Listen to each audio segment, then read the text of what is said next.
will by showing my shit. I won't like y'all. Will shout to the Most High for leading us to another Wednesday night Warriors Bible study class. All praise to the Most High. All right.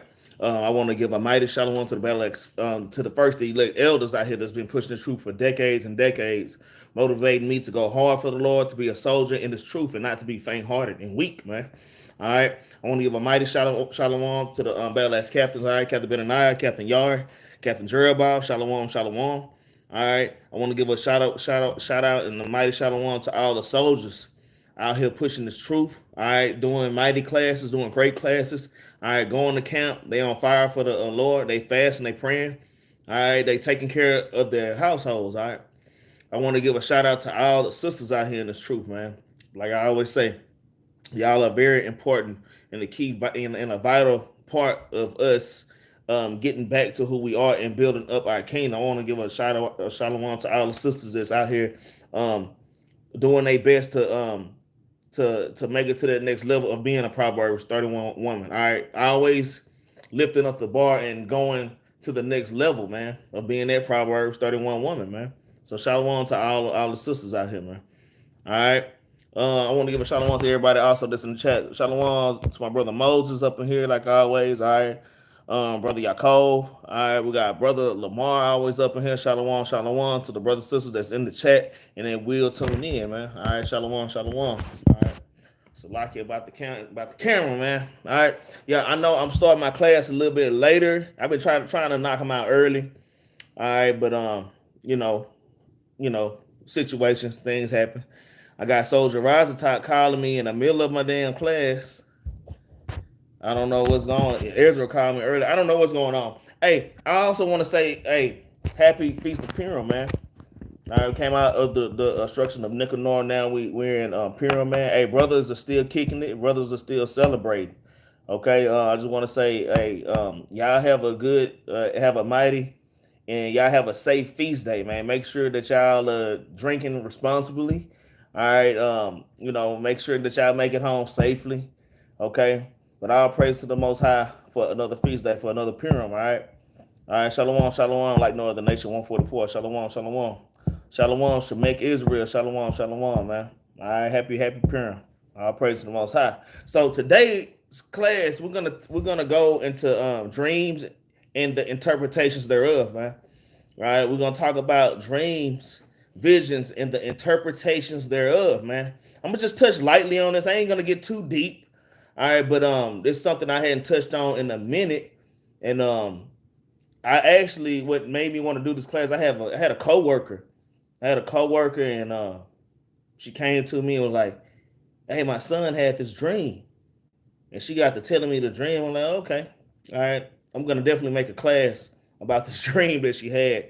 But we're gonna get into this, man, because also we can't be fools out here when it comes to dreams, man. Sometimes the Lord give us dreams, and hey, and it's deep dark things, man, and they're beyond our understanding. So we also have to understand that part of dreams, man. All right. So yeah, today we're gonna talk about dreams. Y'all, if y'all want to, y'all could share some of the dreams that y'all had, or just whatever. Our brothers in the truth. I always have these visions and these dreams, man. Okay, so we're gonna get understanding of dreams and how we should handle dreams, man. All right, and how we should go about dealing with dreams and visions, man. All right, because the Lord do give us dreams and visions. All right, so let's start out. The first precept we're gonna pull is Joel. I'm gonna pull Joel chapter 2 and verse 28 real quick. All right, we're gonna pull this precept because, like I say, my coworker actually wrote it down for me, and I'm gonna read this later on. We're gonna get some understanding first, and then I'm gonna read this dream that actually her 15-year-old son had. Okay, we're gonna read that thing. All right. So let's get Joe, and I immediately thought about this precept. Let's get Joel chapter 2 and verse 28. All right. It says, Brother Lamar. Joel 2 and 28, it reads, "And it shall come to pass afterward that I will pour out my spirit upon all flesh." All right. "And your sons and your daughters shall prophesy. Your old men shall dream dreams, and your young men shall see visions, man. All right, and this is going into like even like these last days, more so in these last days. Okay, I'm gonna go ahead and keep reading. Verse 29. It reads, "And also upon the servants and upon the handmaids in those days will I pour out my spirit, and I will show wonders in the heavens and in the earth, blood and fire and pillars of smoke." Man, all right. It says the sun should be turned into darkness and the moon into blood before the great and terrible day of the Lord. It says before the great and terrible day of the Lord, man. The Lord is going to show signs. Because my coworker, I keep telling them, you keep talking about when Christ come back, man. Hey, that's a damn dreadful day. And then there's a lot of things that's going to happen even before Christ come back that you're not even going to be able to bear. Okay? So people have to understand the prophecies and the unfolding of these prophecies, man. All right? Previous to Christ coming back. Okay, it says the sun should be turned into darkness and the moon into blood before the great and terrible day of the Lord. And it shall come to pass that whosoever shall call on the name of the Lord shall be delivered. And it says, shall be delivered from in Mount Zion and in Jerusalem shall be the deliverance. Okay, hey, Christians don't read these prophecies, man. All right, my delivery out of Mount Zion in Jerusalem. All right, Israel. All right, it says, as the Lord has said, and in the remnant who the Lord shall call, man. All right. I just want to start off with that, man. So yeah, man. Hey, a lot of us are having dreams, man. I'm gonna tell y'all a quick dream I had. I'm gonna tell y'all a quick dream I had. It's a few examples, man. I'm gonna just tell you one, and then I'm gonna move on because I need to really read Sirach 34. It's important, but I had a dream. And this is what before I was in the truth. In fact, I had this dream over and over again, the same dream over and over again since I was like 7 or 8 years old. So I had me and my family, we lived in a 2-story house in Houston, all right, in Southwest Houston, all right, and the dream I was actually at this house in my dream when I was a young man, okay, and I remember it being nighttime. And I went outside. We had this little tree. It was kind of a tall tree, and it was in the middle of our yard. And I would go outside, and I would look up, and I see a little white disc just hovering, not too far up, maybe like 3 or 4 stories up, maybe 4 stories up, which is not very high. All right, when you're just looking up. All right, and I saw it, and it's like, I don't know if I can't remember. I wasn't really scared, but it was just weird. So I went under that tree that was in my front yard. I went under the tree to hide from it so it couldn't see me. So the little white disc, it hovered and it moved. It moved to where I can see it and it can see me. So in my dream, I went to my neighbor's house. They had a hedge of bushes by their windows, and I was small at this time. So I'm trying to get away from this white disc. So I crawled under my neighbor's bushes, all right, to where the disc couldn't see me. The little white disc, bright white disc, it moved right above me. When I looked up, I can see it, and it can see me, man. Like, it can see me. And it didn't speak, it didn't talk, all right, but I can feel in my spirit, hey, I knew that it wasn't trying to harm me. I knew in my dream it wasn't trying to harm me or anything like that. It was just, I can see you. And it was letting me know that I can see you. I'm gonna tell you, I had that same dream over and over again. I never watched UFO movies or nothing like that. I didn't know why I was having this dream. I had this dream over and over, all the way to even when I moved to Dallas as an adult, okay, all the way to like the age of like 25, the same dream over and over again. And I didn't understand it. I didn't understand that dream or that vision. I didn't understand it until I came into this truth. Sometimes when the Lord show you something, you might not understand it at that time. Hey, look, I'm gonna read Sirach 34 because it's so important. But the Lord showed me later on what was going on. Hey, man, the Lord was watching. He let me know. Now that I have the knowledge of the truth, when I have this knowledge, the Lord was letting me know. Hey, I was watching. I've been having my eyes on you. All right. And I'm just not a nobody. I'm not just a nigga, man. All right, that's what I found out when I learned what the truth is and what so-called UFOs are and what chariots are. All right, so that was an amazing thing that I was seeing as a child all the way to adult until I came into this knowledge. Okay, now on that note, let's go to Sirach chapter 34 because at the same time we can't get carried away with damn lewd and lustful thoughts of damn night visions, man, and damn dreams and going the hell off. I done heard a story last week. One of the brothers told me about a dream that he had, and he went off. I mean, brother went off and did folly. All right. So let's read Sirach chapter 34, and we're gonna start at verse 1. All right. And it reads: the hopes of a man void of understanding are vain and false, and dreams lift up fools, man. Let me read this again. It says the hopes of a man void of understanding. And what is understanding? Psalms 111 and verse 10, man. The fear of the Lord is the beginning of wisdom.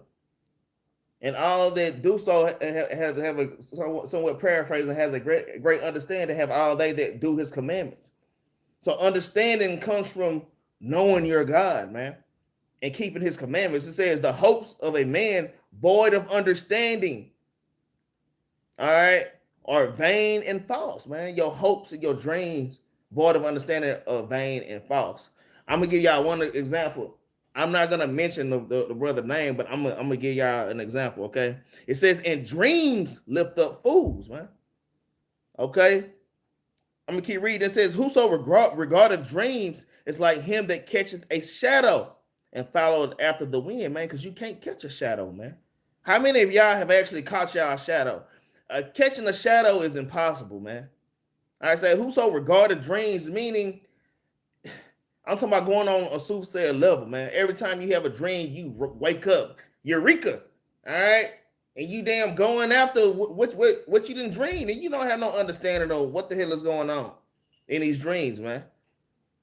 Okay, it says, "Whoso regarded dreams is like him that catcheth a shadow and followeth after the wind," man.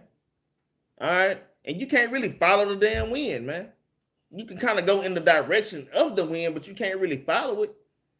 All right, because you can't see it. You can't really behold the wind, man. All right. All right. It's let me keep reading. It says the vision of a dream. It says the vision of dreams is the resemblance of one thing to another, even as the likeness of a face to a face, man. And that's heavy, man. All right. But let me go back. Let me go back to verse 1. I want to give a quick example. I hope brother don't mind. I ain't gonna mention bro name. But Sirach chapter 34 verse 1, it says, "The hopes of a man void of understanding, all right, are vain and false, and dreams lift up fools." So this one, stop. There go my dog. Every time Clay, he chilling, but when I Clay, ain't Satan coming immediately, man. All right, just doing crazy stuff. Stop. Anyways, so the brother had a dream or a vision that he was going to get rich. And brother really had this dream and this vision that he would be rich. And he carried this vision around for so many years, man. And he knew that he would get rich. Okay? So it came to a point in time, he was like, this must be the time that I'm supposed to get rich. Because the lottery was at like $1 billion, man. So man, brother bought up all the lottery tickets. I'm talking about he spent his whole damn paycheck on lottery tickets. He spent his whole check on lottery tickets. And didn't win anything. Okay? And didn't win anything. Now, later on, he understood the interpretation thereof. Damn, later on, when the brother got into this truth, and he got the knowledge and wisdom and understanding of the Lord, he was like, damn, this is what the Lord was showing me that my riches were. The riches was being in this truth. All right, Matthew chapter 5, the riches are being in this truth. Shalom, shalom, everybody just come in, Brother Voss. All right. The brother understood later on the riches that the Lord is trying to show me is coming into the knowledge of who you are in his law, statutes, and commandments, man. There's nothing more valuable. Man, this truth is far precious above rubies and gold. Now, brother understood then, damn, this is what make me rich. But before he had the knowledge, thinking in a carnal state, hey, brother kind of went off. And I know a lot of brothers and sisters go off looking at dreams and thinking that it mean this, and you get hyped up over something that you don't understand, man. All right. So then that's why I'm bringing this class out, okay? Because I know a lot of brothers and sisters talk about dreams all the time, man. So this is just something that we need, okay? So let's keep reading. I'm gonna start at verse 1 again. It says, the hopes of a man void of understanding are vain and false, and dreams lift up fools. Whoso regarded dreams is like him that catches the shadow and followed after the wind. The vision of dreams is the resemblance of one thing to another, even as the likeness of a face to a face. Because the Lord do give you dreams, and they do mean something, but they don't mean that you can break it down, man. It don't mean, because you might have a dream that you in a damn swimming pool, and you damn swimming in water, and you dive down, you see something, so you dive down in the water, and you pick up a damn diamond at the bottom, and you go back up to the top, to the water, and you just wake up. All right? And now you got on Amazon, you bought you some damn deep sea diving gear, and you finna go, what you call it, spunkling, man. It's white boys that actually do that and do be finding all kind of little stuff, but no, you don't know the interpretation thereof of that dream, man. Okay, it says the visions of dream is the resemblance of one thing to another. So that water could represent, you don't know what, that sparkling diamond at the bottom, you have no idea what that represents, but it represents something, man. And sometimes we don't have those answers, man. Okay, in fact, I have a precept on it. Let's go to Job chapter 4 and verse 16 real quick. Let's get a quick precept. Job chapter 4 and verse 16. All right, this is the book of Job chapter 4. In verse number 16, it says, it stood still, but I could not discern the form thereof, man. In fact, let's move up. Let's start at verse 13. It reads, in thoughts from the visions of the night, when deep sleep falleth on men, fear came upon me, and trembling, which made all my bones shake, man. So the Lord could bring to bring dreams upon you, to put fear on you also. It says, then the spirit passed before my face. The hair on my flesh stood up. I stood still, but could not discern the form thereof. An image was before my eyes. There was silence, and I heard a voice saying. So, y'all ever had a dream where you say, this person was there, that person was there, but you can't really see their face? It seemed like somebody real familiar, but you can't see their face, man. That's what that's going into, man. Okay, that's what Job chapter 3 in verse 13 on down is going to verse 16. Okay, let's go back to chapter 34 and verse 3. It says, the vision of dreams is like the resemblance of one thing to another, even as the likeness of a face to a face. All right, these are all similitudes, man. The Lord speaks to us in similitudes, man. All right, and I'm gonna tell you, we're on a more lower spiritual level than what we used to be, man. So some of these things are hard for us to do. Not saying that they can't be done at all, but these things are damn very hard, man. You can't just pop up and interpret dream like you damn Daniel, man. Okay? You can't. Okay? It's just not off the bat like that, man. All right, let's read verse 4. It says, of an unclean thing, what can be cleansed? And from what thing which is false, what truth can come? All right.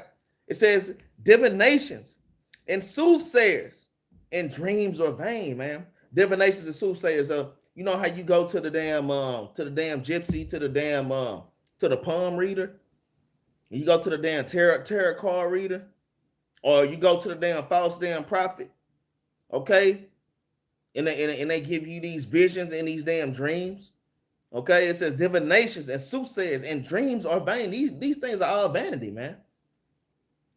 Let's see why. It says, and the heart fancieth as a woman's heart in travail, man. All right.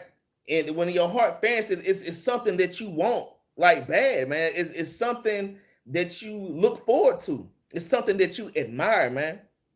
It's vain. We all dream and think vain thoughts at times, man. And hey, and we gotta kind of set scourges over our thoughts, man. All right. But let's keep reading. All right. Let's keep reading. Verse 8, verse 6 it says, if they be not sent from the most high in thy visitation, set not thy heart upon them, man. Yeah, hey, let me read this again slow. It says, if they be not sent from the most high in thy visitation, set not thy heart upon them. And some of the thoughts we have, we're sitting up daydreaming, because even when you daydreaming, you really going into a damn trance, man. And it be damn thoughts of lewdness and damn wickedness, man.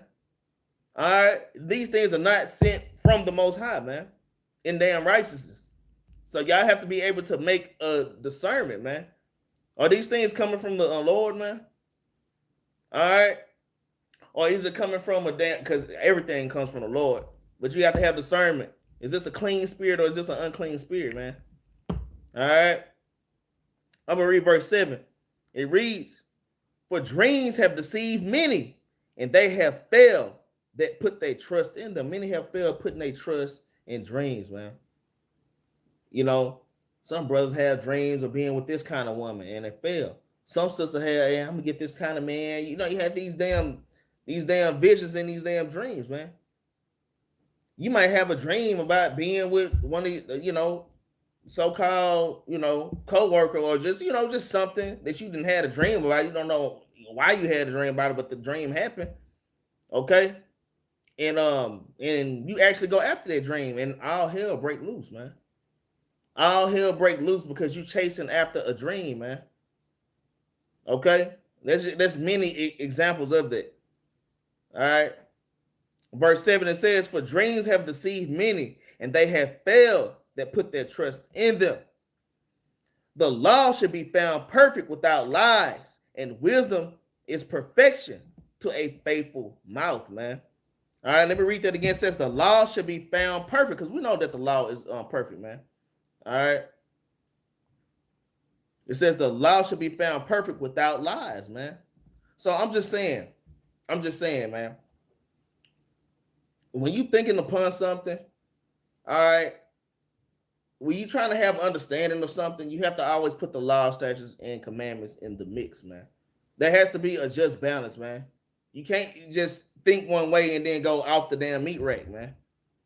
All right. It says, and wisdom is perfection to a faithful mouth, man. Somebody that's not, because I'm gonna tell you, because somebody will tell you a dream or damn soothsayer, man. So this is also going to be careful about what people are telling you, man. You know, because some people might be prophesying to you BS, man. Don't let people prophesy BS to you.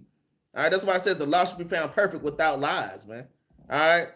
Verse number 9, it says, a man that have traveled knoweth many things, and he that have much experience will declare wisdom. So, like, we always bring this out on a corner level, man.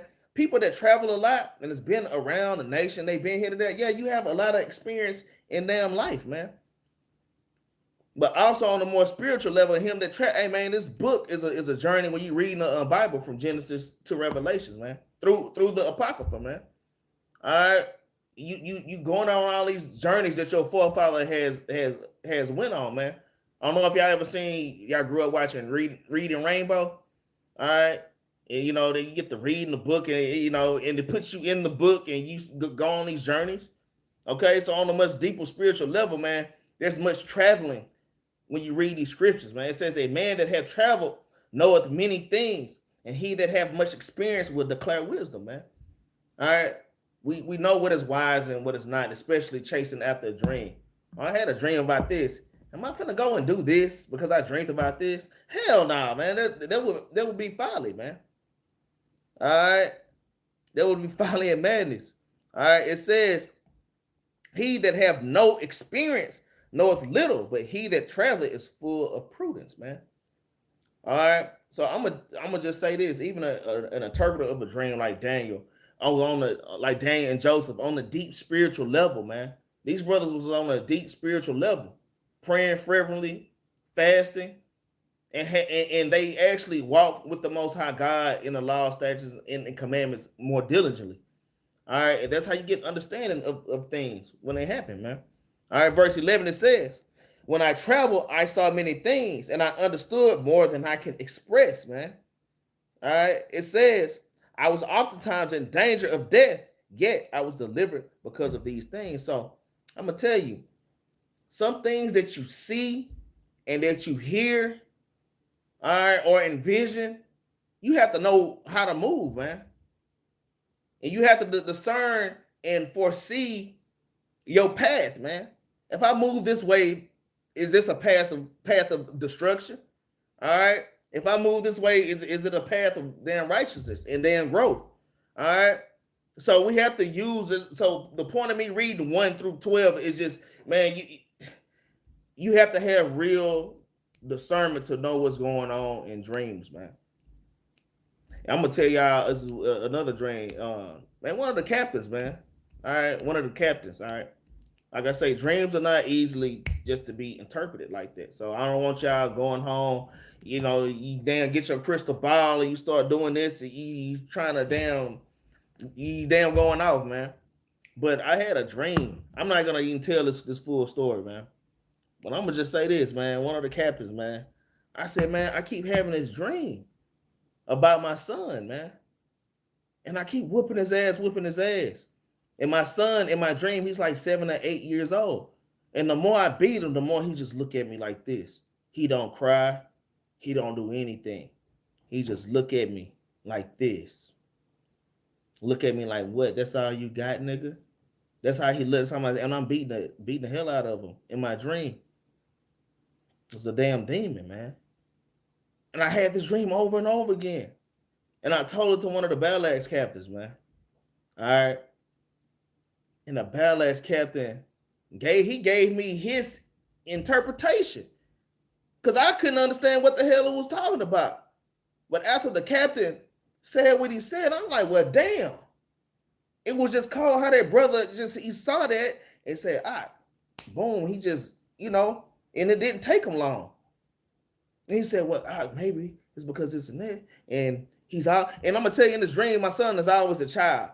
I've been having this dream for years, all the way till my son was adult. But when I had this dream, he's a child. He explained why he was a child every damn time. I'm just saying. Everybody is not for everybody.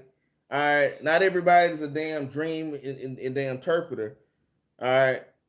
I'm just saying, man. Dreams are hard to be understood, man. And you can't lean on your own understanding just because you had a damn dream. Hell, I have dreams about all kind of wild stuff. All kind of crazy pieces to the puzzle that don't even fit. They don't even match. Like, damn, why am I even thinking about this, man? The hell is going on in my mind, man? Okay? So let's move on to the next part, though. Let's get Ecclesiastes chapter 5. All right? Let's get Ecclesiastes chapter 5 and verse 3. We're going to start at verse 3. It reads, I have seen the foolish taking root. It's like it. I'm in Job. Like, that's not Ecclesiastes. It's like it. Get Ecclesiastes chapter 5, y'all. It's like it. Ecclesiastes chapter 5 and verse number. So all this is leading up to why I came out of this class, because I had this dream. My coworker told me this dream, and I'm going to tell y'all this dream that she told. This is what made me want to do this class, all right? That's coming up a little bit later, all right? This is not Sirach, the book of Ecclesiastes, chapter 5, and we're going to start at verse number 3. It reads, for a dream cometh through the multitude of business, and a fool's voice is known by the multitude of words, man. So I'm going to tell you, when you get real busy in your life and stuff get hectic, and you always running to and from doing something, notice every time your life start jumping and you moving around, you start dreaming every night. I'm talking about a multitude of dreams, just wild things, okay? All right, you damn dreaming about something, damn, you didn't watch the damn movie, and your movie ended up being merged with damn co-workers at work, okay? Merged with something of your childhood, merged with something of the damn scriptures. It's like, damn, what the hell is going on, man? All right, but dreams come from a multitude of business, man. All right, When you get busy, that's when you start dreaming hard, all right? But let's jump down to verse 7. It says, for in the multitude of dreams and many words, they are also diverse vanities. Okay? All right, so that's why we gotta be careful about damn false prophets, soothsayers, all right, and the diviners, man. All right. It says, for in the multitude of dreams and many words, there are also diverse vanities, man. Because really, a lot of dreams that you have could be just your own lust, man. All right. He say, Jose put, my favorite dream is when I'm driving or someone else is driving. Hey, that's funny to the mug, man. All right. It ain't nothing like somebody else driving and you ain't got to drive, man. All right, y'all, hold on. Let me let my dog out. Come on. Come on. Go. Right, man. Yeah, that's funny, Jose. All right. So like I Brad Kyle, but I was wondering if you could tell me how to grow and take care of a beard since I'm starting to grow one. Okay, so well, you know, I was just getting precepts on beards yesterday. Okay, but and finding new ones. So you can trim your beard. This is kind of going off of the subject. All right. But to if you're talking about growing your beard, you don't have to grow your beard full. Okay. But it does have to be, you can trim it, you can trim your beard, you can edge your beard, but it can't dig into your natural line. Like I keep it right here because my hair grow up to right here. So I edge it right here. I ain't edge it in a few days. But you can't dig into here and make a damn goatee. Back in the day, I had one of them chin straps used to come down like that. Like you can't do that. But basically, man, taking care of your beard, man, just washing it. Hey, keep your beard clean. Wash it, man. Put down oil in your beard and get you a pick and damn comb your damn beard out, man. So that's just I'm just giving it to you basic and light out. All right, basic and light. All right, let's see. Abraham Kinsler said the visions of dreams is a resemblance of one thing to another. Yeah, man. We just got through reading that one, Abraham. I'll praise you in the spirit, though. All right, yeah, we just read that precept. All right, con. All right, so let's get back to it, man. Let's get back to it.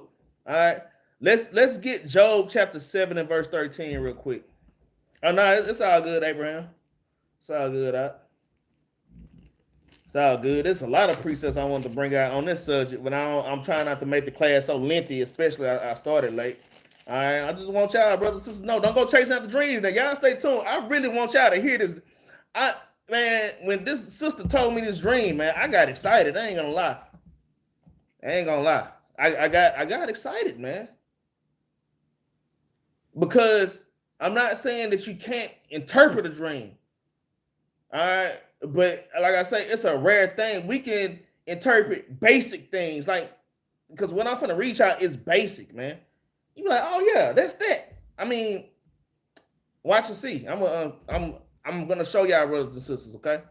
All right. But always keep Sirach 34, 1 through 12 in your mind. It's a foolish thing to chase a damn dream, man. All right. And trying to figure out things that's too damn hard for you, man. It should read in Sirach chapter 3, man. You can't go after things that's too hard for you, man. Don't make your damn life effort, man. All right. So let's keep going. Let's keep going. All right. Salakia. Job chapter 7 and verse number 13. All right. This is another Job precept. It says, when I say my bed shall comfort me, my couch shall ease my complaint, man. So Job like, man, when I go to sleep, man, all right, I mean, when I get in the bed, that's a place of relaxation, man. Verse 14 says, then thou scarest me with dreams and terrifies me with visions, terrifies me through visions, man. So the Lord used dreams and visions for all type of things, man. He can use dreams and visions to straighten you out, man. He can give you a dream or a vision to damn straighten you out, man. All right. I'm gonna tell you, you can have a dream and it could be this simple. It don't have to be that dark and that deep. You could be in the truth and you still struggling with damn smoking and you have a dream. The Lord, you fall asleep, you have a dream, you and your partner's kicking it, and you damn pack the cigarette, and when you light that mug up, your damn heart, you damn grab your heart, you fall to the ground, and then you just wake up in your bed. You wake up in a damn cold sweat, man. All right. Sometimes things are plain, man. Sometimes the Lord will give you something plain, man. All right. So some things are not to be ignored when you do dream about it. I'm just saying. Okay. You can't be a damn fool, man. All right. And these things happen. All right. Let's get the next precept. All right. Let's get Genesis chapter 20.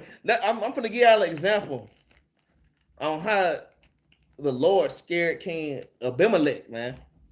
Just saying how the Lord uses dreams to get at people, man. All right. He'll use a dream to get at you, man. Sometimes these thoughts y'all have, y'all know why y'all having these damn thoughts and these damn terrors, and y'all kind of know why, especially when you not keeping the commandments. All right, and you know you're supposed to be keeping the commandments. Slack y'all 1 second. Come on, here. All right. So let's get Genesis chapter 20, and we're gonna start at verse 1. Okay. It says, and Abraham journeyed from thence toward the south country, and dwelled between Kadesh and Sur, and sojourned in Gerar. All right. And Abraham said of Sarah his wife, she is my sister. And Abimelech, king of Gerar, sent and took Sarah.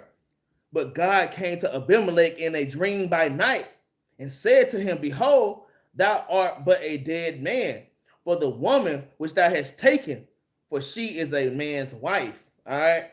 It says, but Abimelech had not come near her. And he said, Lord, wilt thou slay also a righteous nation? Said he not unto me, she is my sister. And she herself said, he is my brother.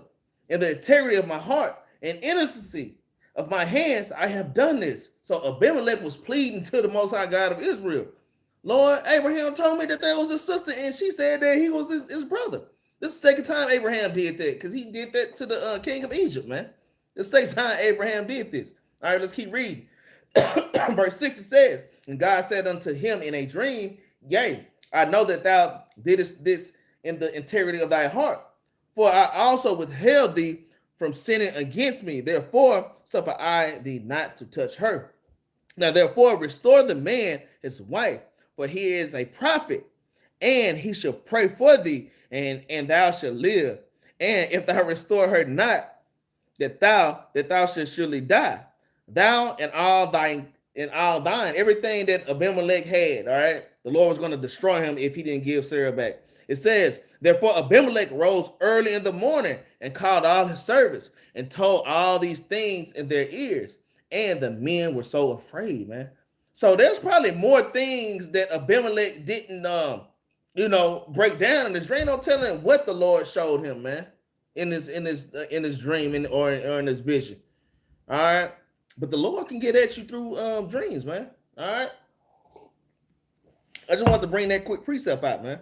All right, let's get Hosea chapter 12 and verse 10, man, because we have to understand, man, the deep dark things of the Lord.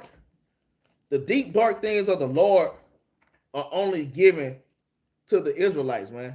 And we're gonna touch we're gonna touch Daniel a little bit too, and Joseph, man. We're gonna just touch some true interpreters of dream, men that was on a high spiritual level, man. Where you can come to them with any damn dream. You come to them with anything in it, and they finna break that thing down, man. All right, we not on their level, y'all. So I'm just saying, y'all brothers, be damn careful, man. Where am I going? Hosea chapter 12, and we're gonna start at verse 10. All right. Hosea chapter 12 and verse number 10, it says, I have spoken by the prophets, and I have multiplied visions and used similitudes by the ministry of the prophets, man. So the Lord always speaks to his children in similitudes, man. All right. And visions. And that's why even in the scriptures, all right, when when the king of Babylon had this hard ass dream, I'm talking about a hard dream. This dream was hard. This statue, not just a statue, But the interpretation of the damn famine coming into that was hard. And Daniel, through the power of the Most High God, was able to break the thing down, man. Okay, so yeah, the Lord have always with us, even reading the Bible. There's a lot of dark parables and similitudes throughout the whole scriptures, man. All right, the Lord made these things and these understandings for us. All right, let's get Job chapter 10 verse 6. Let's get one more Job precept, man.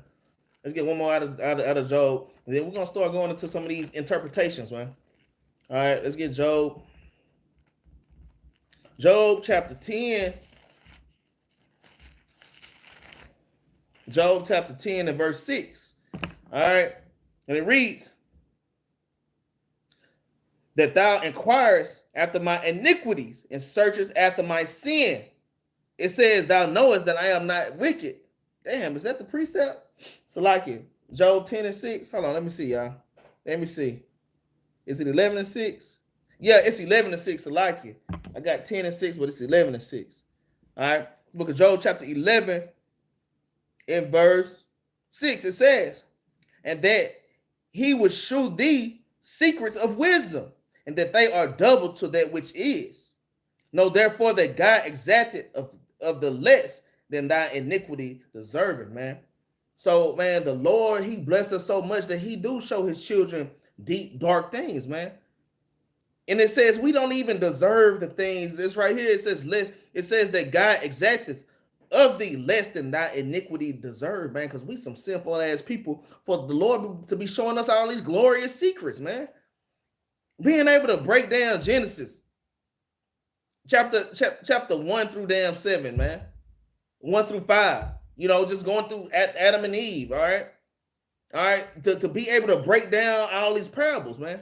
To be able to go in the book of Isaiah, all right, to go in the book of Daniel, and to be able to have the understanding these other nations don't understand, all right? The Lord have always used deep, dark similitudes, all right, for his people, and it's less than we deserve, all right? I'm going to read verse 7. It says, canst thou by searching find out God? Canst thou find out the Almighty unto perfection, man? We can't find out God, man. The things that the Lord have given us, man, the Lord blessed us with it, man. He just kind of threw us a damn bone, man. All right, these deep, dark parables of the Lord, man. It's so many precepts on it. All right, but let's get Acts chapter 8, man, because even, you know, not going into really speaking in tongues, let's reading what the 1 Corinthians chapter 14, 15. All right, but a prophet or a seer, all right, they break down scriptures and they give you the sense, man. All right, and they give you the sense of what is it? 1 Samuel chapter 8 and verse 8. All right, yeah. We're not gonna go there, but that's the precept for seer or prophet, man. All right, and it's our job to give the sense of these scriptures, man. All right, you should be able to speak something to somebody. Hey, brother, y'all should be able to go to a captain or, you know, somebody that's, or another brother or sister that has better understanding. Hey, brother, sister, what does the scripture mean, man? All right. So let's get Acts chapter 8. Salakia, I'm long with it. Acts chapter 8, and we're going to start at verse 26. All right. I can't wait to get to this dream. I can't wait to get to this dream that my co-worker's son had. All right. I can't wait to share this with y'all, man. All right. But till then, let's get Acts chapter 8 and let's get verse 26. All right. Acts chapter 8 and verse number 26. Okay, it says, and the angel of the Lord spake unto Philip, saying, arise and go toward the south, unto the way that goeth down from Jerusalem unto Gaza, which is the desert. And he arose and went. And I'm gonna tell you, even when you see desert in the Bible, me having knowledge, wisdom, and understanding, and this probably is a physical desert, but a desert is a dry place and a place of no understanding, man. There's no life in the desert, man. Okay, that's another thing to understanding the deep things of the Lord, the damn hidden things. You have to have knowledge, man. All right, you have to have wisdom, and to interpret dreams, you have to have wisdom on a high level, man, on a very high level. Okay. It says, verse 27, it says, and he arose and went And behold, a man of Ethiopia, a eunuch of great authority under Candace, queen of the Ethiopians, who had the charge of all her treasures, and had come to Jerusalem to worship. Man, I believe this is doing like Passover. Okay, so we were scattered into all ages. So this Ethiopian is an Israelite. Okay, all right, we're not gonna go into that right now, but I can do a class on that if y'all want to do a class on that. Shalom, shalom, Sister Hannah. Shalom. All right, let's keep going. Verse 28, it says, was returning and sitting in his chariot, read Isaiah, the prophet, which is Isaiah. All right. So this Ethiopian was reading Isaiah, man. Then the Spirit said unto Philip, go near and join thyself to this chariot. And Philip ran thither to him and heard him read the prophet Isaiah, and said, understandest what thou readest? Man, do you understand what you reading, man? Do you understand what you listening to? Did you understand what you just saw, man? It's stuff that happened to us right in our face every day. I'm talking about physical things, things happen or things transpire in your life. And the Lord is speaking to you through those actions, man. And y'all have to have a spiritual eye to see these things, man. Okay? It said, Philip asked the Ethiopian, understand this, what thou readest, man? Do you know what you're reading? All right? And he said, how can I except some man should guide me, man? So we need guidance, man. We need guidance to these things. Some things we're supposed to tell each brothers and sisters. We going through stuff.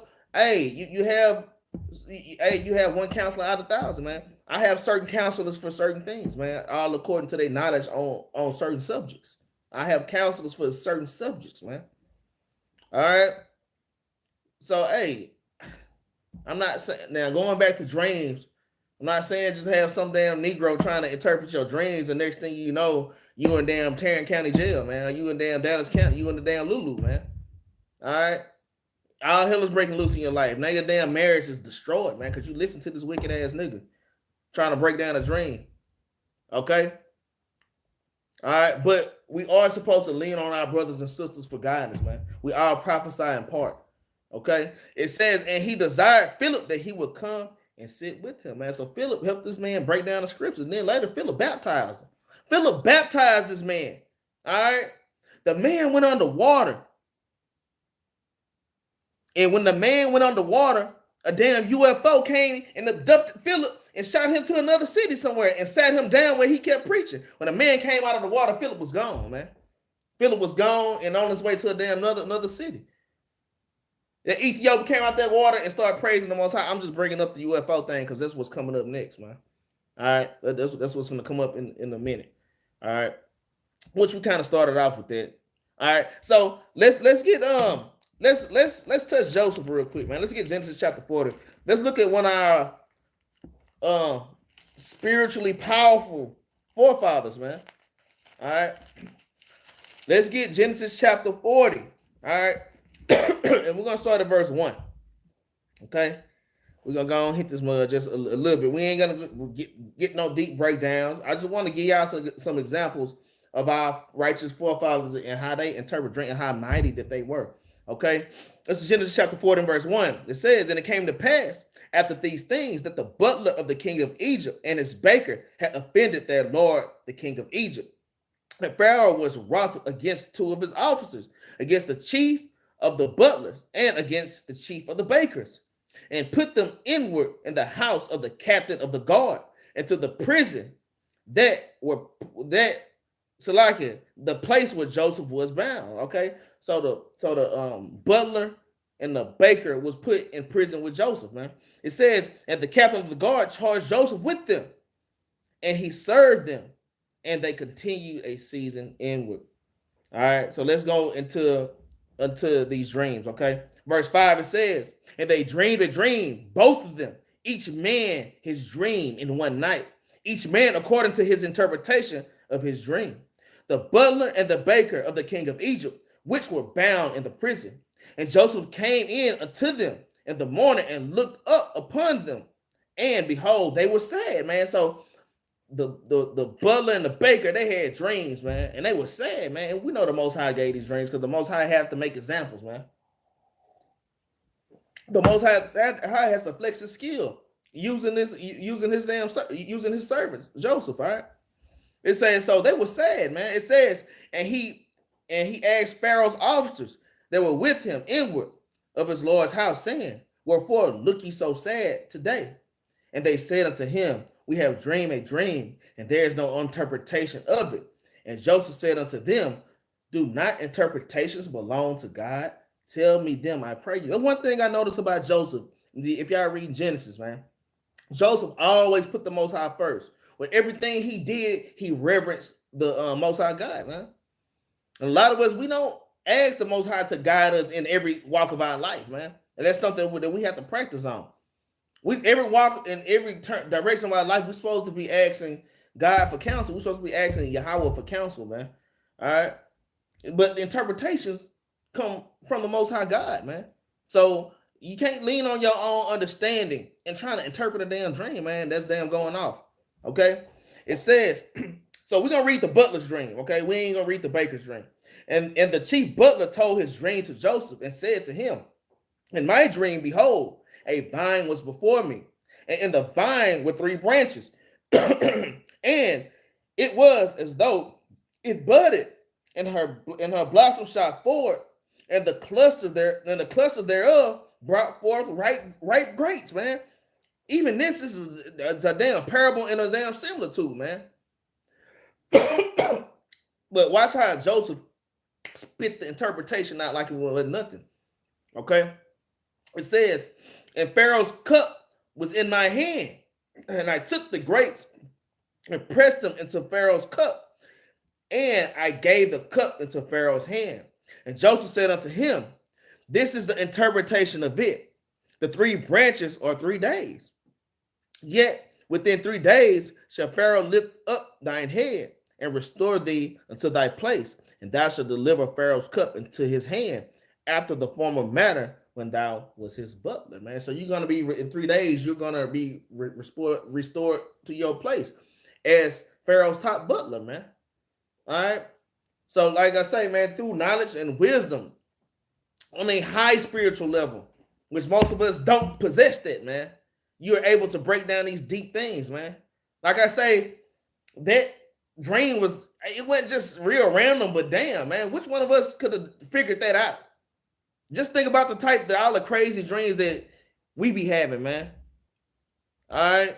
Just think about all the crazy things that we dream about, man. All right. Let's get another one. Let's jump over to verse 41.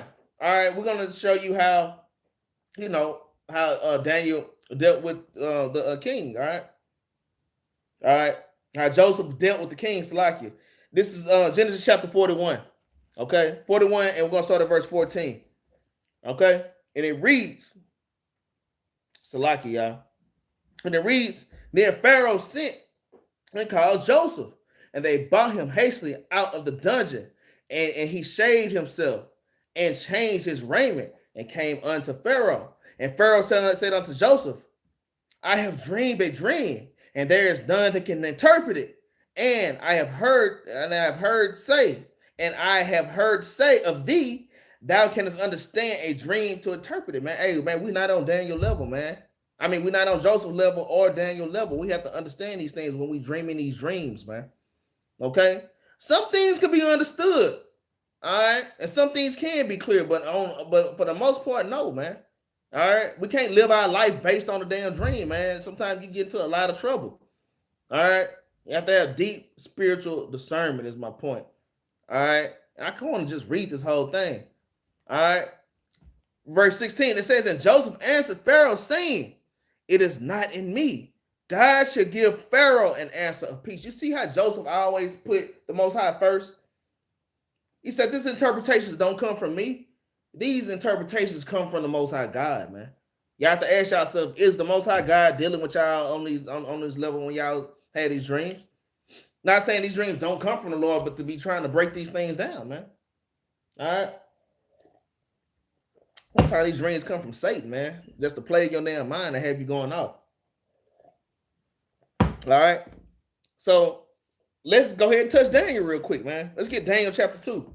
We're going to touch Daniel, and then we're going to go until my coworker's son's dream. I'm gonna tell you, I had to do a class after she told me this. All right, Daniel. Let's get Daniel chapter 2, y'all. Let's get Daniel, and then we're gonna get into what I want to share with y'all, man. And then we're gonna hit a few more precepts and then end, man.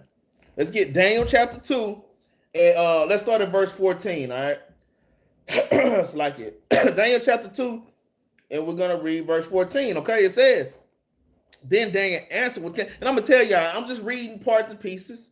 All right, but y'all should go back and read Genesis chapter 40, Genesis chapter 41, and just watch how cold our damn forefathers was, man. And then how spiritually discerned that they were, man. All right. Daniel chapter 2 and verse 14. Then Daniel answered with counsel and wisdom to Arioch, the captain of the king's guard, which was gone forth to slay the wise men of Babylon, because Nebuchadnezzar wanted his dream to be answered now. He was killing people, man. Nebuchadnezzar was killing people left and right. All his sorcerers and the diviners, if they couldn't break this dream down, he was killing them, man. All right. It says he answered and said to Akor, the king's captain, "Why is this decree so hasty from the king?" Then Akor made the thing known to Daniel, man. It says, then Daniel went in and desired of the king that he would give him time, that he would shew the king the interpretation. So Daniel was telling Akor, "Hey, go tell the king, hey man, just give me a minute. Hey, we're gonna figure out what this dream means and interpret it, but man, give me a minute, man." But let's see why. It says, then Daniel went to the house and made the thing known to Hananiah, Mishael, Azariah, his companions. All right, these are the three holy children. All right, it says that they would desire mercies of God, of the God of heaven, concerning this secret. I'm stumbling. I'm gonna read this again, verse 18. It's important. It says that they would desire mercies of the God of heaven concerning this secret, man. Because dreams, who can break down a dream but the Most High God, man? The Lord will put anything in your head, man. So they went to go make, Daniel needed time to make supplication to the Lord. I'm gonna tell y'all, if you getting plagued with a dream, I'm gonna tell y'all what you can do. If you're getting plagued with the same dream over and over again, you getting plagued with it. Hey, you might need to fast and pray, Lord, what's going on? And ask the Lord, and the Lord might show you, man. And the Lord may or may not show you, man. But a lot of times, nine times out of 10, you having the same dream. Hey, man, the Lord is kind of smacking you. Hey, wake up, man. All right? And it might be something kind of hard, man. But like I say, sometimes it'll be years later, you look back, damn, that's what that meant. I see now because I'm living in that now. All right? Verse 18, it says that they would desire mercies of the God of heaven concerning this secret, that Daniel and his fellows should not perish with the rest of the wise men of Babylon. All right? Because, hey, them wise men, them damn Babylonians, like I say, Nebuchadnezzar was killing their ass. Interpret my dream. Well, sire, this and that. Kill him. All right? Verse 19, it says, then was the secret revealed unto Daniel in a night vision. Then Daniel blessed the God of heaven. So they made inquiry of the Lord, man. And then Lord blessed Daniel with the understanding of the vision. Okay, verse 20, it says, Daniel answered and said, blessed be the name of God forever and ever, for wisdom and might are his. Just imagine you had this hard-ass dream, just a bunch of stuff jumbled up. Because Nebuchadnezzar's dream, it was just a bunch of stuff randomly happening, as it seems. And you're going to die unless you come up with what this means. And the Lord give you the understanding. Man, Daniel was rejoicing, man. All right, he was rejoicing. He said, Daniel answered, said, blessed be God, the name. It said, blessed be the name of God forever and ever, for wisdom and might are his, because they're the understanding of God are his, man. All right, verse 21, it says, and he changes the times and the seasons. He removed the kings and set up kings. He giveth wisdom unto the wise. He knoweth to them that know understanding, man. Okay, the Most High do all these things. He revealeth the deep and secret things. He knoweth what is in the darkness, and the light dwelleth with him, man. All these deep, dark, secret things just in this book, man. He revealed them to his elect, man. Y'all brothers and sisters that understand that you're Israelites. You brothers and sisters that can go into Deuteronomy chapter 28 and say, damn, that's me, man. Because those are really deep, dark things. I read Deuteronomy before I came to the truth. I didn't see it. I was in the damn dark, man. All right, so it's a blessing that the Lord gave you. That it's nothing that you did, man. All right, it's strictly a gift from the Most High God. All right, let's get Psalm chapter 78 in verse 1. Let's get one more from King. It's so many precepts on that, but on how the Lord, you know, he reveals these dark things to his people, man, and not everybody. All right, this is Psalm chapter 78, verse 1. It says, 78 verse 1, it says, give ear, O my people, to my law, incline your ears to the words of my mouth. So the first thing you have to do to get understanding of anything that the Lord put out, you have to keep the commandments, man. That's the first thing. That's step one. Verse 2 says, I will open my mouth in a parable. I will utter dark sayings of old, man. Okay? Because even us, you know, I'm going to tell y'all, even in wickedness, you know what I'm saying? Israelites, it's just a natural thing for us. Think about the things that we write songs about. Not just in this day right here, but even back in the 50s and the 60s. You go back and listen to a lot of music that Israelites was making, and you're like, damn, they talking in all kind of parables and damn similitudes. Listen to Lil Wayne, Wicked Tale. Lil Wayne is one of the coldest similitude dudes out here, but it's just something that we do, man. It's something that we do that's part of our customs, man. To damn speaking dark parables and damn sentences, man. And the heathen are just now kind of catching on to that thing. All right, and like wanting to be damn Eminem. All right. All right, but let's move on. All right. So now we're gonna get into my co-worker's dream, okay? It's her son's dream. Okay. So like I say, I told her to write it down because even when she explained it to me, and I repeated it back to another brother, because I went and I inquired of another brother. Damn, man, this sister son dreamed about this, but I couldn't tell it how she told her. So she actually took the time and she wrote it down. Okay. So like I say, I mean, I don't understand everything in her son's dream, but some things she said before she even got there, I knew what she was gonna say, man. Which come from having knowledge and basic knowledge and wisdom of the scriptures, man. All right. All right, so let's get into this dream, man. All right. Okay. So I'm gonna just read it verbatim. Now, after I read this is about 2 paragraphs. After I read this, we're gonna go to the precepts. Okay. Shalom, everybody just coming in. Shalom. All right. So after I read my co-worker's son's dream, he's a 15-year-old boy. All right. So I'm gonna tell y'all how it started. She say he woke everybody up. I think this happened like this weekend. She went and got he went and got his mom and dad. Like, mom and dad, I had a dream. And they was kind of scared. Just how he was looking, they were scared. Mom and dad, I had this dream, and I gotta tell you. So he gathered the mom and dad in a room and began to tell them this dream. And it goes like this. He says, everyone was outside, and all of a sudden, fog like thick clouds appeared in the sky. All right. It says everyone was outside in this dream, and all of a sudden fog like thick clouds appeared in the sky, and a ravine appeared. Okay. So you have fog and thick clouds just start to fill the sky, and then on the ground there was like a trench with a little stream with like a little thing of water. It was a ravine, and it was kind of rocky. It was like obstacles throughout the ravine, right? All right, let me keep reading. All right, and the ravine appeared. He said, I told him to go and see. So she was in the dream. The mother say, because they both saw it. So the mother was like, okay, son, go and take a closer look. What is that? Okay. It says, I told him to go and see what that was because people started running towards it. So whenever this gray smoke or this black cloud came, people started running toward it. It was something that people wanted. People were trying to get there. They started running toward it, okay? It says, but was struggling to make it. They were trying to get there, but they were struggling. She said, but because the ravine, it had rocks and it was obstacles. It was obstacles and rocks and little things that they had to get around to reach this dark cloud, okay? All right. And it says, but was struggling to make it. He said he made it there with little effort. And as he got closer, he noticed that the clouds were actually angels. So many.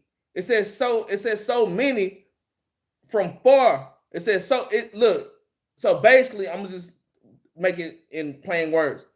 So when he got close, he realized that blackness was not smoke. And hey, the Lord in the scriptures, all right, the Lord say that the day of the Lord is of darkness, man. Man, the angels are gonna darken the sky in the future, man. All right, the day of the Lord is a day of darkness, man. All right, but let me keep reading. So he said when he got closer, he realized it wasn't smoke; it was damn millions of damn angels. All right, it was so many that the sky was black. All right, it says, and the clouds were actually angels, so many from far it looked like clouds. And when he saw that they all had eyes and wheels and circles, so when he got to the angel, he looked and he said, all the angels, they had wheels. They had wheels on them, and they had eyes. Okay, they had wheels and eyes on them. Okay. Now, I don't know if her 15-year-old son was reading the book of Ezekiel, but no, this is not nothing that she's ever went over with her son. I asked her. Okay? This is just a vision that her son had, man. All right, that's why I started off with Joel chapter 2 and verse 28, man. All right? So when he got close, it was angels. All right? And they were encamped in wheels, rotating with wheels and damn eyes going round about. Okay, so and I'm hearing these things and I'm getting kind of excited. Not saying I know the total interpretation of the dream, but I'm like, damn. I'm gonna tell y'all, even when she got to the part where she said, I saw a black smoke like clouds, immediately I started thinking about chariots, millions of chariots. But before she got to the point where her son say, damn, it was angels inside of wheels. They were spinning in circles with eyes in them. Okay. But let's keep reading. They all had many eyes and wheels or circles were turning and spinning around them. He said that they also had many wings and behind them looked like fire, making them glow of some sort of light, man, coming from behind them. So, and it's all kind of precepts, man. And the glory of the Lord and the damn rainbow, man, and the damn fire coming out of his throne, man. All right. So many precepts. All right. It says, then he went into a village where people greeted him and said that they are going to take him to their chief. So he made it to the other side. He don't even know how he got on the other side. All them other people struggling, but he just made it over there with ease. And there was like some kind of village, and the people came to him and started greeting him and said, we're going to take you to our chief. They told the young boy, we're going to take you to our chief. It says, and when they took him to the chief, all right, it turned out to be this big, tall man. It was a tall man, and you could not see his face. All right. But he felt like it was the Lord, because you know me, I'm about to ask, well, damn, was he black? Was he black? Okay, but even John, the revelator, didn't see Christ's face. He saw his feet. Okay, he saw Christ's feet. That's how we know he was black. In his arm, you know, when you read it about Yahweh. Okay, so but this man was tall, and we know that Christ is very tall. He's taller than everybody else.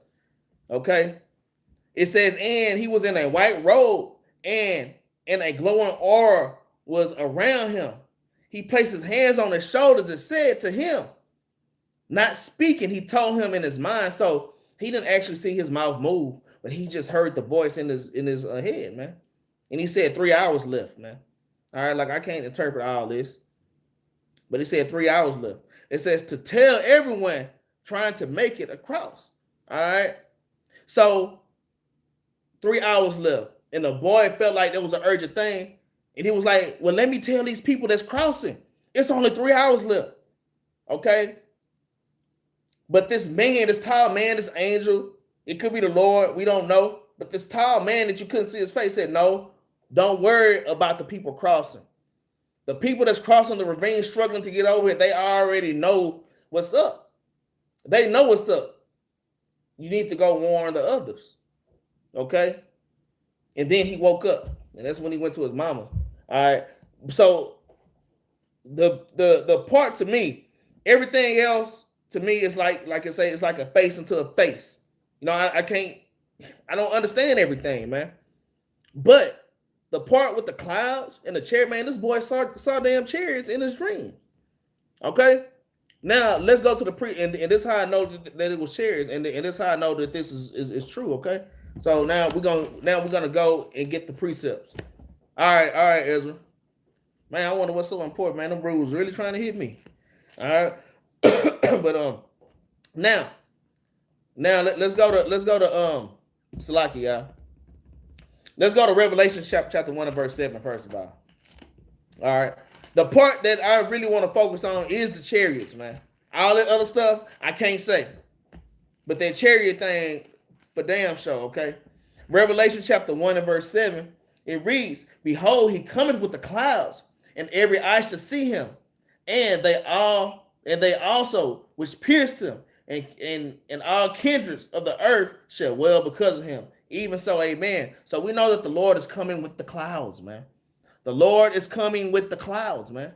Boy say he saw just a dark cloud that came, man. Okay, let's get Psalms chapter 104 and verse 3. Let's get one more precept on that. On the cloud. Psalms 104. Psalms chapter 104. And verse number, let's get verse number 3.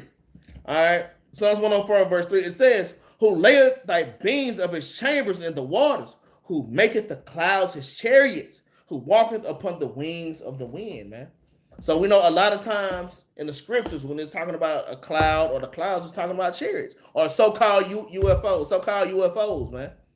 All right, or so-called UFOs. Okay, but this boy had a dream. Man, wait till we get to Ezekiel, because what the boy was saying was straight out of Ezekiel. All right, let's get Revelation chapter 5 and verse 1. Let's get this precept. It says, "And I saw in his right hand," so like here, Revelation chapter 5, verse 1, yeah. "And I saw in his right hand of him that sat on his throne a book written within, and on the backside sealed with 7 seals." Man, hold on. This is not, what is the precept? What's the precept? If anybody can find the precept, I'm probably right. It's probably right in my face. Somebody find this precept for me. It's it says thousands. Time of thousands, even thousands of angels. It's in Revelation. If somebody can find that, man, it's right here in my face. Oh, here it is. I found it. Nah, is that it? I think it's Revelation 5 and 11, not 5 and 1. All right, let me read this. Let me read Revelation 5 and 11. It says, "Behold, I heard the voice of many angels round about the throne, and the beast and the elders, and the number of them was 10,000 times 1,000." Do y'all know how much 10,000 times 1,000 with? The Lord is coming with 10,000. Salakia. The Lord is coming with 10,000 times 10,000. 10,000 times 10,000 is 100 million. Yeah, thank you, Moses. All right. And Daniel 7 and 10 does emphasize it. Thank you. Okay. It says 1,000 times 10,000. 1,000 times 10,000 is 100 million. That's a billion. A billion chariots, man. The Lord coming. Y'all don't think a billion chariots would darken the damn sky? But not only a billion, it says and the number of them was 10,000 times 10,000 and thousands of thousands. So that's more than a billion chariots that the Lord is coming with, man. Yeah, it's gonna look like black smoke. Bunch of little chariots. It's gonna make the sky look black, man. So many damn so-called UFOs, man, which are the chariots of the Most High God, man. All right. So these are things that this young man was seeing in his vision, man. All right, he didn't know what was going on. His mother didn't know what was going on, but at least I can get that one little part. Then this boy, hey, and I gave her Ezekiel chapter 1. Go read that. And she reads Ezekiel chapter 1, and then she get chills down her damn spine, man. All right. So let's get Ezekiel. All right. This the last little the last little precepts until we close this thing. I just kind of want to share this, man. And I want to let y'all brothers and sisters know, man, don't get too caught up in damn dreams, man. All right. Nobody can just interpret dreams like that on a high level. You just breaking them damn things down like that, all right? But some things are damn simple, man. To those that have basic knowledge of the scriptures, man. All right. So like it. It's other dreams that I've heard. Brothers, like, it's wind, the sky was red, and you can see the building chipping away. I was like, man, you damn dream about nuclear bombs, man. All right. Sometimes we can see these things, though. You know. Anyways, let's get this Ezekiel chapter 1, man. So, if y'all want to know about the angels of the Lord, what they look like, you know, the vehicles that they ride in, Ezekiel, the book of Ezekiel, man, especially chapter 1. Let's get Ezekiel chapter 1 and verse 3. It says, the word of the Lord came expressly unto Ezekiel, the priest, the son of Buzi, in the land of the Chaldeans by the river Kabar, and the land of the Lord was there upon him. All right, it says, and I looked, and behold, a whirlwind came out of the north, a great cloud, and a fire enfolding itself, man. Think about that, a fire enfolded itself. Hey, y'all can look on some of these YouTube videos where they actually catch these chariots. They actually catch it, and they in different shapes, different forms. They can be on fire. They can be on fire. They can just look like a little black disc. They can look like a glowing white disc. I mean, they take different shapes and damn forms. Some chariots look like a damn cylinder, man. All right, but a fire enfolded itself. I seen one for a while back, and just in the sky. You see this fire, and it's just moving, and it's morphing, and it's changing into different things, man. Okay? It says, a great cloud and a fire enfolding itself, and a brightness was about it, and out of the midst thereof, as the color of amber, out of the midst of the fire. Also, out of the midst thereof came the likeness of 4 living creatures, and this was their appearance. This is the appearance they had, the likeness of a man. So the angels look like Negroes, it look like a so-called Negro, man. So you know what I mean? All right, it looks like a man. Okay. All right, let's keep reading. It says, and everyone had 4 faces, everyone had 4 wings, and their feet were straight feet, and the sole of their feet was like the sole of a calf's foot, and they sparkled like the color of burnished brass. See, that's how you know they were black. You know, Christ's feet was the color of burnished brass. Yahweh's feet were the color of burnished brass. You're reading down. All right. It says, and they had the hands of a man under their wings. It says they had the hands of a man under their wings, and their 4 sides, and the 4 sides had their faces and their wings were joined one to another, and they turned not when they went, and they went one straight forward. So I'm gonna just give y'all an example. Okay, so the Lord has certain angels. It has 4 faces, man. Face of a man, face of an ox, face of a damn eagle. All right, it had 4 faces. Okay, and these angels, they didn't turn like this. You know how we turn? These particular angels, because the Lord has many angels, but these particular angels, they don't turn, man. They have 4 sides, so they go straight forward. If you want to go this way, that one with that face is coming at you like that. If it's going backwards, this because they all joined, they don't turn around. It just moves backwards, man. It just moves to the left, and it just moves to the damn right, man. All right, let's keep down. I want to read all this.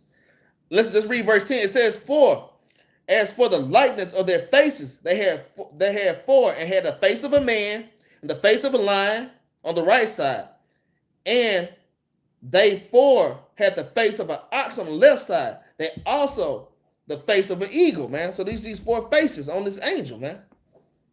All right. It says, all right, let me see if I want to read this whole thing, man. I really want to read this whole thing.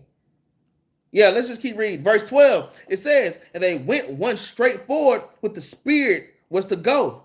They went and they turned not when they went. Like I say, these angels, they don't turn. They don't turn around and look at you. It's one already looking at you, man. It's one being with 4 faces. This is one being with four faces. These four are one. So they don't turn to damn look at you, man. All right.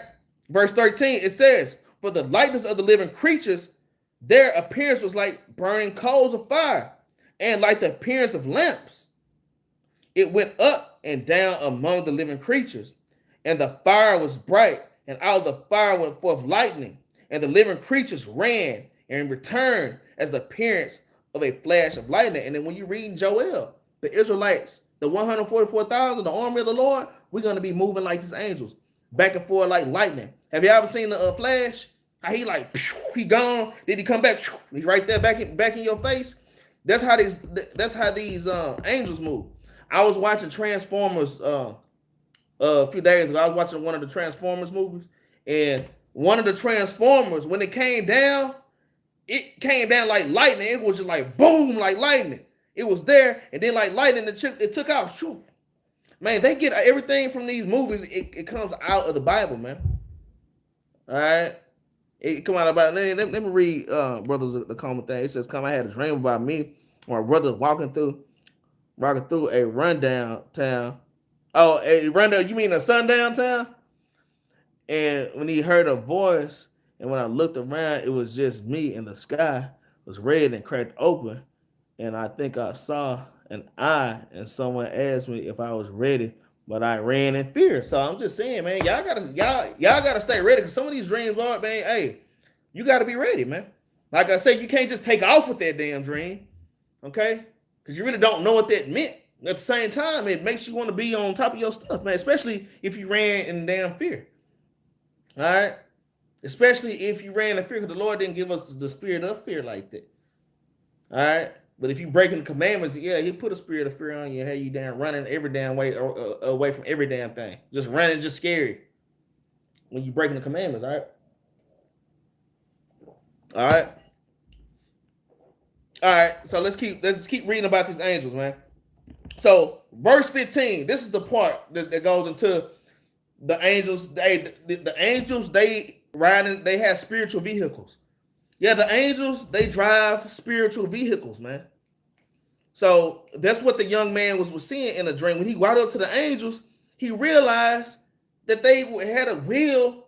It was wheels within wheels, turning wheels within wheels, turning with damn eyes all around, was just like those lights on it, man. With eyes within it, man. All right, let's read verse 15, okay? Verse number 15, it says, "Now as I behold the living creatures, behold, one wheel upon the earth by the living creatures with his four faces. The appearance of the wheels and their work was like unto the color of beryl, and the four had one likeness," all right? "And their appearance and their work was, as it were, a wheel in the middle of a wheel." So it was a wheel within a wheel. The same thing that my co-worker's son saw in a dream. The angels were inside these wheels that was within a wheel. Okay? It says, when they went upon their four sides, and they turned not when they went. As for their rings, they were so high that they were dreadful, and their rings were full of eyes round about them. Four. All right. So it was four wheels. This thing had four wheels. A big one. This must have been a big chariot, because it said its rings were high. So this was a big ass chariot, man. All right. This was one big ass chariot, and it had four wheels, just spinning. And each wheel, they had these damn lights on it, man, that Ezekiel called eyes, man. Because when you have an ancient mind like our forefathers, I couldn't say LED lights. He just saw what he saw. He called the lights eyes, man. They look like eyes, man. I'm gonna tell y'all, in Houston, it just made me think about something. In Houston, it get real foggy. And me and my brother and my homeboys, when we were in elementary school, we used to walk to a school. And some days it's real foggy. So it was this game that we played. We used to play this game. And we walking down Fuquay, and like we would see these cars coming, but all you could see is the white lights. You could not, it gets so foggy in Houston, especially in the mornings. All you can see is the white lights. So we would run from them talking about the eyes are coming. Hey, the eyes are coming. Every time a car comes, the eyes are coming. And we would run fast so the eyes couldn't damn get us, man. And we did that with every car. So even as a child, as a mind of a child, man, we call lights eyes, man. because they look like eyes to us, like two eyes coming to get you. All right. Now let's get back to it. All right. Let's get back to it. So it's a wheel within a wheel. Let's read verse 17. It says, when they went up upon their four sides, and they turned not when they went. And for their rings, they were so high that they were dreadful, and their rings were full of eyes round about them four. And when the living creatures went, the wheels went by them. And when the living creatures were lifted up from the earth, the wheels were lifted up. Okay? So these are these chariots or these UFOs, man, so-called UFOs, man. Wherever that the angel want to go, wherever he think about going, the chariot takes him there in the spirit, man. Okay? It says, whithersoever the spirit was to go, they went. It says, thither was the spirit to go, and the wheels were lifted up over against them. For the spirit of the living creature was in the wheels, man. The spirit of the creature was in the wheels. The angel was in the wheels. And wherever the angel wanted to go, the wheels took them. All right? The angel was in control of the wheel or of the chariot of the Most High God. And these were the things that my co-worker's young son, the Lord showed him chariots, millions of chariots in the damn vision. I'm talking about describing it the same way Ezekiel is describing them. Wheels inside of a wheel turning with eyes. It had eyes all in it. All right?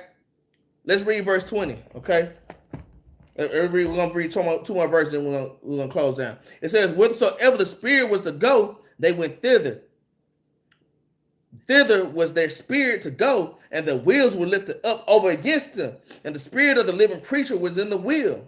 When those went, these went. And when those stood, these stood.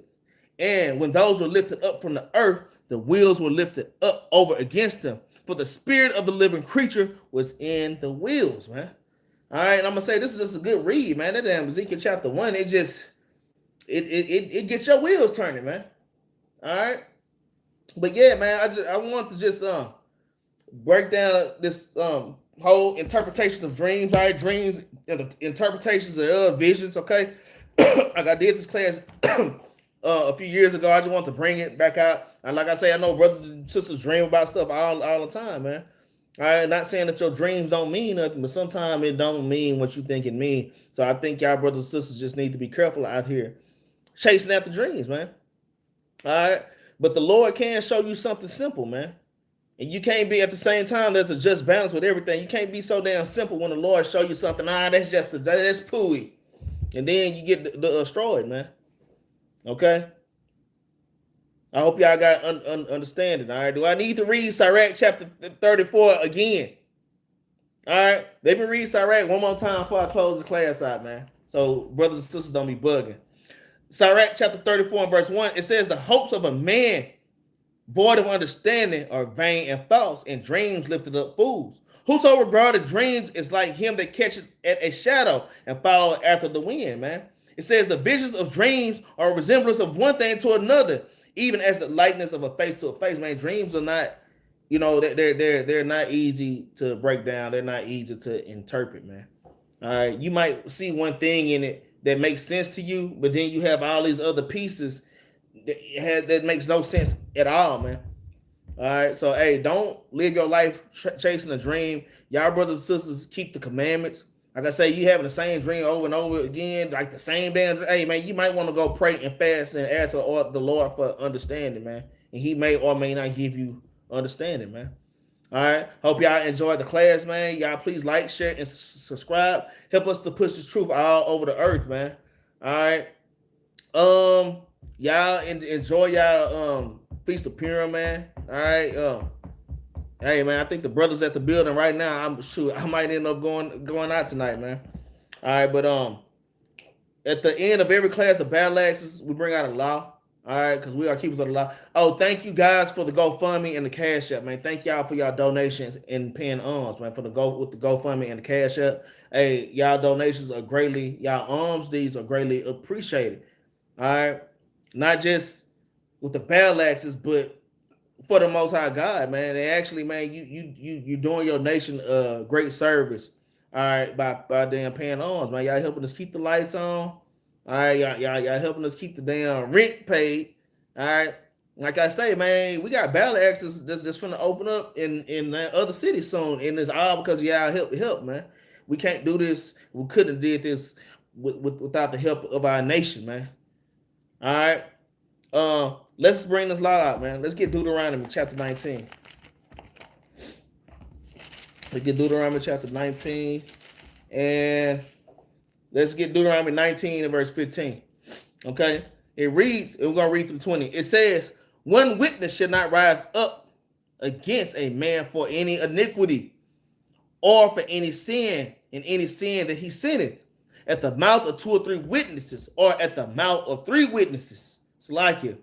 Shall the matter be established, man? So, hey, man, you got to have witnesses in this thing, man. You can't just give false things. You can't give false stories, okay? All right, even when it comes to judgment, even when it comes to breaking down scriptures, man, sometimes, hey, man, you might get with this brother, or, go get some learned men, man, and y'all come to the conclusion of that matter, man.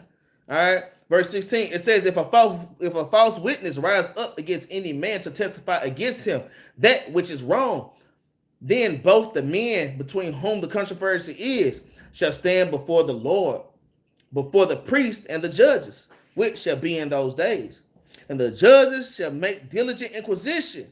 And behold, if the witnesses be a false witness and have testified falsely against his brother, then shall he do unto him as he have done unto his brother. So thou shalt put away evil from among you, man. So if you a false witness, all right, and that's why I say, man, y'all brothers and sisters don't have respect of persons out there, all right, because false witnesses get judged.